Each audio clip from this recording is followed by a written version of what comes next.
আপনার একজন প্রার্থীকে গুলি করা হয়েছে 8 নম্বরে ঢাকার 8-এর মধ্যে হাজী সাহেব ইনসাফ পার্টির প্রার্থী বোধহয়।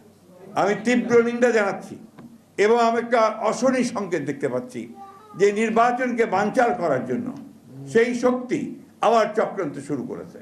কিছুদিন আগে দেখেছেন যে আপনার চট্টগ্রামে এরশাদুল্লাহ সাহেব আমাদের একজন ক্যান্ডিডেটকে গুলি করেছিল। আজকে দেখুন আবার ইনসাফ পার্টির একজন ক্যান্ডিডেটকে গুলি করা হয়েছে। আমরা এর তীব্র নিন্দা জানাচ্ছি এবং অবিলম্বে প্রকৃত দোষীকে খুঁজে বের করে নিয়ে আইনের আওতায় আনার জন্য দাবি জানাচ্ছি এবং এই সরকারকে, তত্ত্বাবধায়ক সরকারকে অথবা আপনার কেয়ারটেকার সরকারকে আমি আহ্বান জানাচ্ছি যে অবিলম্বে সকল প্রার্থীর নিরাপত্তা নিশ্চিত করুন এবং এই নির্বাচনকে যেন একেবারে সম্পূর্ণভাবে সন্ত্রাস মুক্ত হয় তার জন্য ব্যবস্থা গ্রহণ করুন।